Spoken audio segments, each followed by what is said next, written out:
If you have plans to start exercising in 2026, then you're gonna wanna listen to this. My name is Dr. Lindsay Ogle, and I'm a board certified obesity medicine physician. And exercise is something that I discuss with my patients every single day. And today I want to talk to you about what my recommendations would be if you wanted to start or improve your exercise regimen in 2026. This time of year, many people make their New Year's resolutions, and exercise is a very common resolution to make.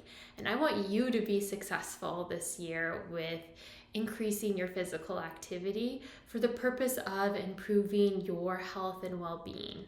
Let's start with why is exercise so important? We all intuitively know that we should be exercising, and many of us think that we should exercise to lose weight. We hear, eat less and move more. And so we think if we, tip the scales towards more exercise, then we'll be able to lose weight. But that saying is extremely outdated, and it is almost impossible to exercise enough to lose weight. Really, the only way to do it is if you are exercising for your job, you have a very physically demanding job.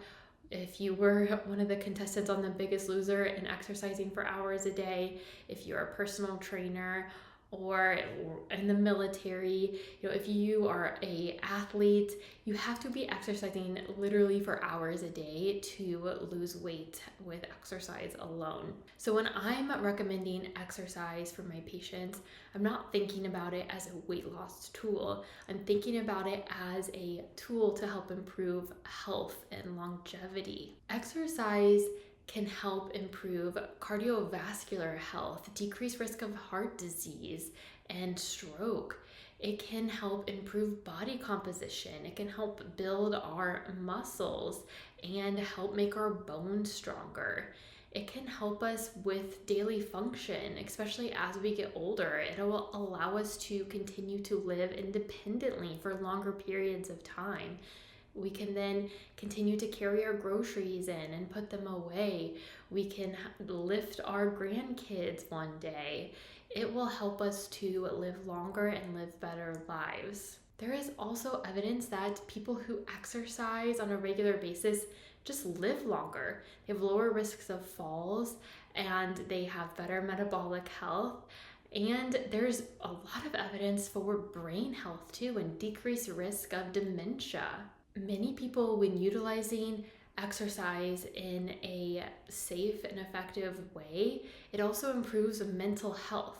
So as long as you are not using exercise as a tool to punish yourself, if you are using exercise as a way to get your body moving and improve your health and doing it in a way that is sustainable and enjoyable, you will see mental health improvements as well. And then while I made it very evident that exercise does not lead to weight loss, it does help with weight maintenance. It is extremely important for weight maintenance.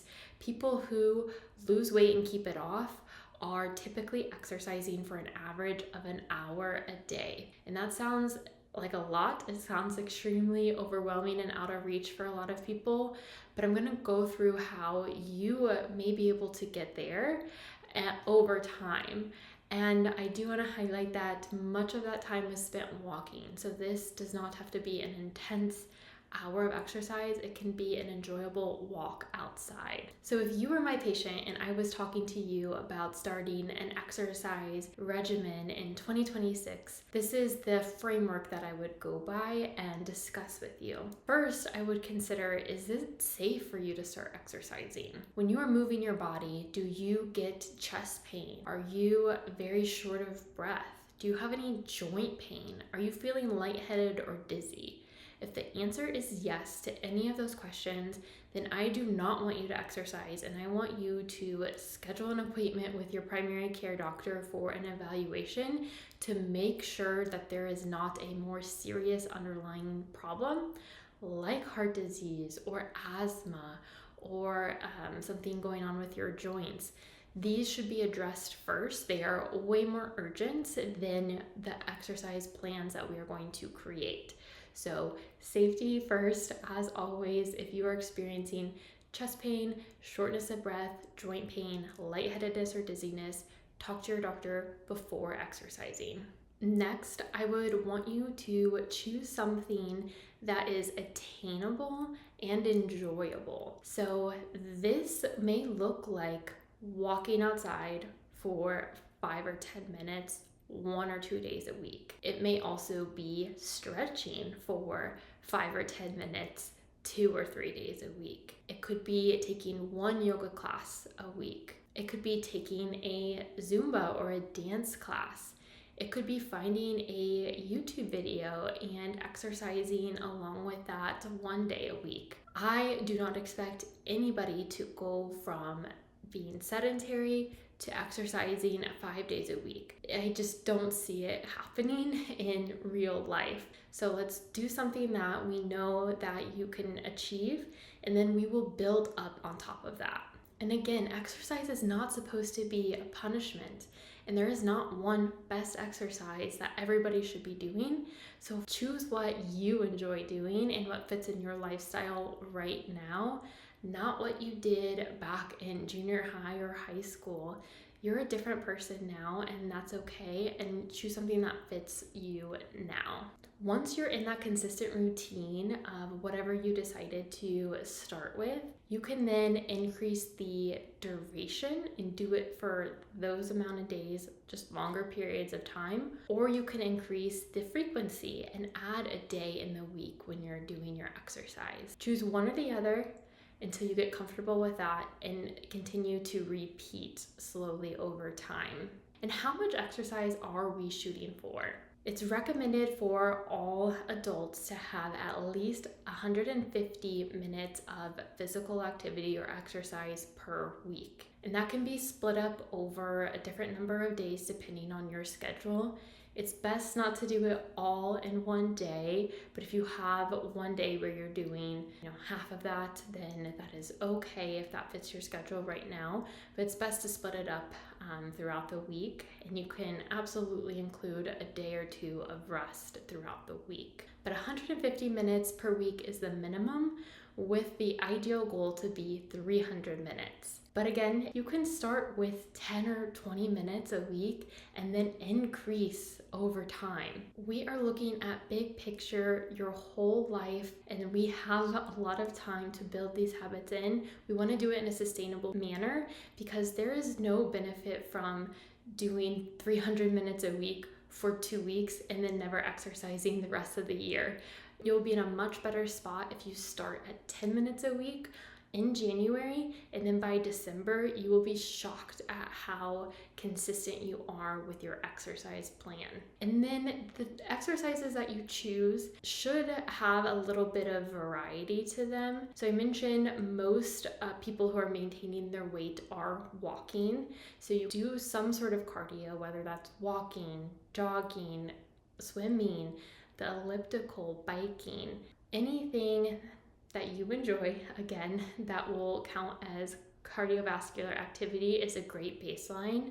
And then you also want to choose activities that are strength training. So that can be low impact options like yoga or Pilates or bodyweight exercises. And then you can build up to using resistance bands or light dumbbells or weight machines.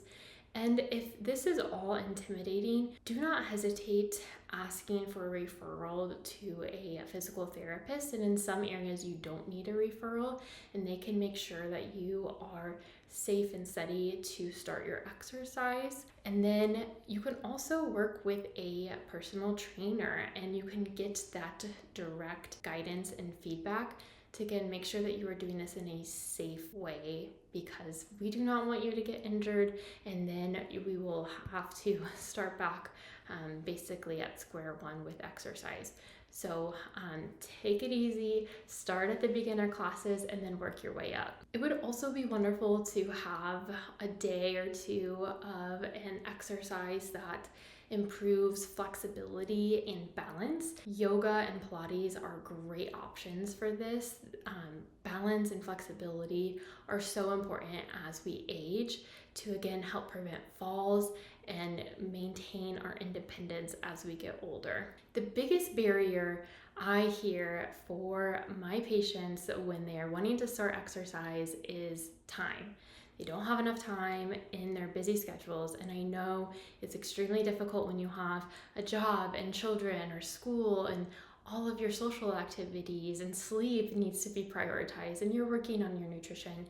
There's a lot going on, but investing your time in your health is going to pay out big dividends down the line and is very important. But again, you can start with those small investments of time and work your way up. You also do not need to go to a gym to do this exercise. There are a lot of great home exercise programs. There are 3 that I often recommend to my patients. One is the Peloton app. This is great because there are so many exercise classes to choose from. Many people automatically think of the Peloton bike, but this is something different. They have stretching, walking, running, yoga, Pilates, body weight, light weights, like heavier weights. There's lots of different meditation. There are so many classes that you can join live, although your video is not on, but you can join live to get that energy, or you can watch replays. The instructors are so positive. This is something that I joined back in the beginning of 2025 and have used throughout the year and really enjoy it. One of the things I really like about this app is you can choose the amount of time that you have. So you can choose something that is as short as 5 minutes to longer than an hour. I typically do something between 10 and 30 minutes, and I feel like I'm getting a great workout in a short period of time. There's 2 more programs that I recommend. They are developed by obesity medicine physicians whom I admire and have been kind of mentors to me. One is the Fit Collective and the other is GLP Strong. All of those links will be included below. The 2 that were created by obesity medicine physicians were created for just this. They were created for people who are on a health and weight loss journey, who may or may not be on a GLP-1 medication and want to maintain or build their muscle mass. And they take just 20 minutes 2 times a week or 10 minutes 3 times a week to complete. So the time investment is low. The monetary investment is also fairly low for all of these options. So they're extremely attainable, and I highly recommend any 3 of them. Choose one that you might want to join for the year and go through these steps. Is it safe for you to exercise? Are you enjoying it? How can we start at something that's attainable and then work our way up to the minimum of 150 minutes to an ultimate goal of 300 minutes per week? What types of exercise do you love? I would love to hear them in the comments below. If you found this helpful, please share with somebody. I also provide a lot more information more frequently on social media on Instagram and TikTok, so you can follow me over there if you don't already, and I look forward to seeing you next week.